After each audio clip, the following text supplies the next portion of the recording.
right, well, here it is. So it has moved.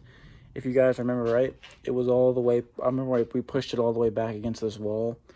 And it was up against here, and which that was fine, but when it came to doing work on the passenger side, yeah, you could only imagine how hard it would be to get under the car, to get a jack under the car, to have room to really work. So I decided just to move it out. Remember, we cleared all that space anyways, so we have all the space. We can move it anywhere we want. I just thought we'd angle it this way so we can have plenty of space to do stuff. So that ended up working out in our favor. But here's the car. It's on the ground. All the wheels are on and stuff like that. As you can tell, we had a bunch of parts here that were stacked up and lined up, and now there's just a bunch of tools here. All right, so here's pretty much just a glance at the car of everything we've got so far. You can probably already count the things different from last video. I think last video all we had was just the long block in here and nothing else. So it's come a long way in the past 2 months. So I wasn't slacking. I wasn't being lazy. I was actually working on it. I just wanted the right time to make an update video, so I didn't come back to you guys empty-handed. So I made sure I got the most work I've ever got done before I made another video. So we're going to go ahead and go through in depth everything on here. We'll go like left to right or whatever. But so everything I've done, there's some things that have changed. Some important things that have changed, I'll explain and go over when we get there, but let's just start over here. We'll start on the left side and work our way to the right. I don't know if you could tell from the outside, but we do have our axles in and our half shaft, intermediate shaft, whatever. That's in and installed. It was actually pretty simple to do if you ever done axles on an intermediate shaft. It's not that bad. It's actually really easy with 2 people, so... Next, we're going to go left to right, and I am on the ground because the car is on the ground. I forgot how low this thing sits. Like, when it's up in the air, like maxed out on jack stands, it doesn't look like it, but when you lower it, like, for instance, like this battery box, like, it's pretty close to the ground, so this thing is pretty low, and it's still got a few inches in it. So, anyways, speaking of battery box, this is our NISDA battery box, relocation thingy. So it's just the NISDA box and the tie down, which is on right now. To relocate the battery, what you have to do is you have to extend your charge harness. This is the factory charge harness that comes on the car.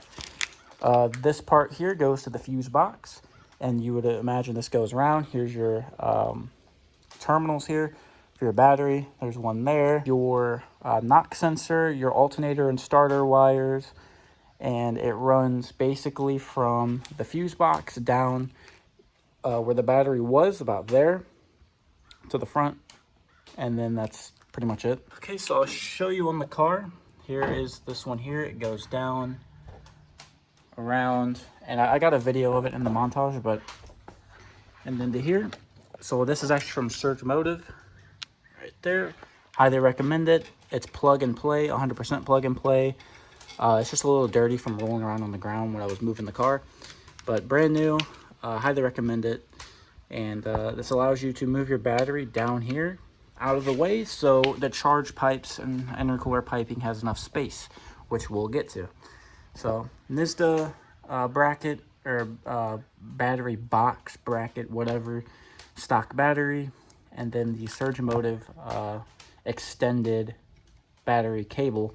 And then it comes with a ground already that you just ground to the frame. Very simple, 10 out of 10. Highly recommend it if you're going to relook at your battery. Obviously, you guys know we have our new mounts and stuff like that. Power steering is a funny story. So first, I wanted to delete power steering, and I was going to do that, and I had the Hybrid Racing delete bracket and pulley that sits right here. Really clean. I recommend it if you're going to delete it. But I decided against myself that I'm going to keep power steering, so I kept power steering, and I bought a new power steering pump, and it never came. So I'm going to have to buy another one, I guess, but it's just one of those things where it's just frustrating, and I don't want to deal with it, and it's stupid, so whatever. But I am going to run power steering again. It's just I have to get one, and I have bad luck when it comes to ordering stuff, apparently, so, which you'll see. Speaking of bad luck, so we're going to move to the back to our Sidewinder manifold. This actually isn't the same one. This is not the one that I got months ago. I had to get a new one. So basically what happened was I went to install the first one I got on the car, and it wouldn't line up. I took it to a buddy's house that has a K20 on a stand just to get more room to line it up. And the machined holes where the studs are were off by quite a bit. So we had to scrap it, and I got sent out a new one, and lo and behold, this one actually fits perfect, and it's great. It was just a little setback in between. So moving along, we've got our wrinkle red valve cover.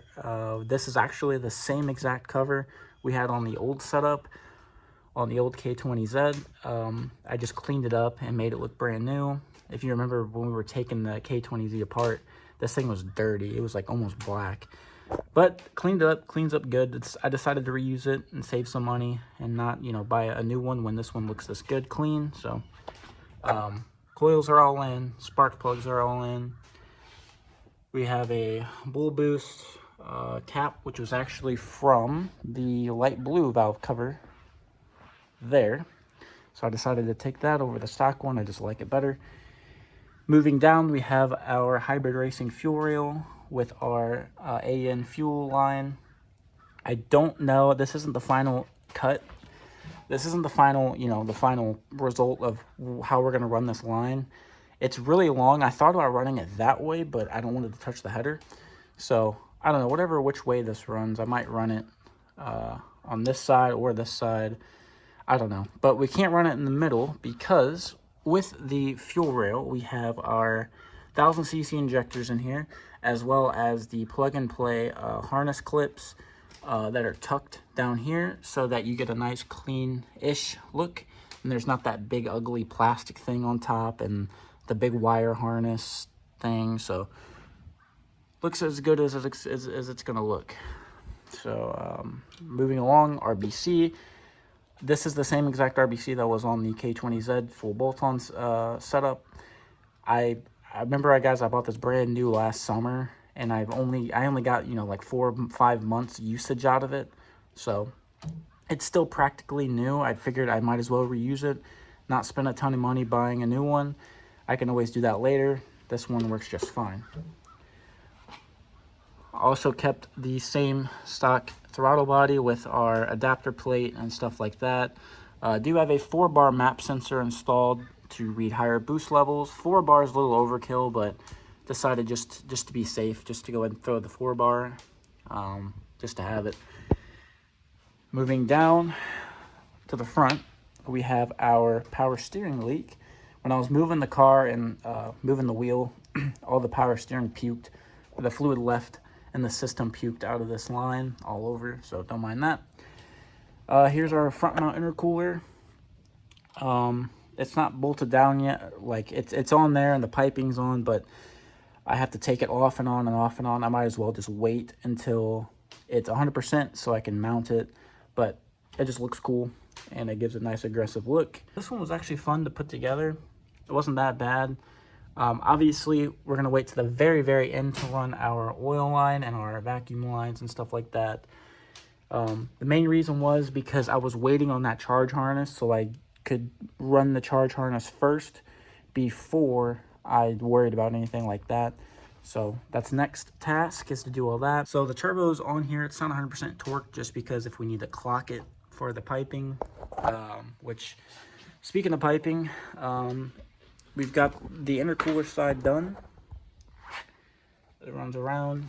Did have to notch the frame right here. And then move the horn a little bit as far as the crash sensor, I think that is, for the airbag. I'm not sure. I didn't want to like destroy it, but I just moved it. Let me know in the comments if I just need to pull the fuse on that, because I don't want the airbag blowing up in my face when I turn the key.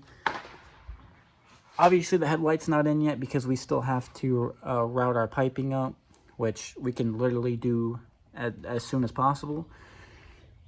And back up here, we basically, with the battery not here, you got all this room, so you can run this side to there, that side to there, and be good. And the turbo looks good in here. Everything's all coming together really, really nicely. I'm liking the red better than the blue, that's for sure. I wasn't really a fan of that blue valve cover, but love the wrinkle red. So here it is from this angle, down to this angle. Looks really, really good. Now moving on to the inside of the car, we have our Haltech Elite 1500 installed. I know it's kind of hard to see, hang on. Sorry for the quality, but we need some light. So we have our Haltech Elite 1500 installed here. I didn't mount it yet. Onto the jumper harness, into the plug and play thing, and then it goes to the OEM wires, and yeah, you get the point. So that's all installed. That's super easy with the plug and play thing. So it's ready to go. As soon as we're ready to fire, we can get a base map. As far as after it's ready to fire up, we actually can't. So funny thing is when we get this thing done, we really can't fire it up. I mean, we can for like a second, but the thing is we're gonna have to get our downpipe custom fabricated, because, well, there's no room. So I don't know what to do about that. I don't think they sell one for this car, so that's going to be interesting. We're going to have to get it fabricated, and then the same place that is doing the fabrication is also tuning it for me. So that's pretty much the end game for this, is when we get everything buttoned up and ready to fire up, we'll fire it up, make sure it has fuel pressure, make sure it has compression, make sure there's no leaks, make sure the vacuum's good. So that's probably going to take a day in itself, maybe a week to do. And after that, we're going to have to trailer this thing out of here, getting it to the tuner and the fabricator, and throwing the cherry on top. And then hopefully we'll be going on our first drive, our first rip. Like I said, I am beyond nervous about this car. Wish me luck. Leave a like on this video, and comment what you think. Comment anything if you guys are boosted a DC5 or anything like that. Like, what if, just by looking at my setup, what would you change? What would you recommend before I start it up? I don't know. Hopefully everything's right, because if not, I'm gonna be really upset, and it's gonna be bad. But anyways, enough rambling. Thank you guys for watching, and I will see you guys next video.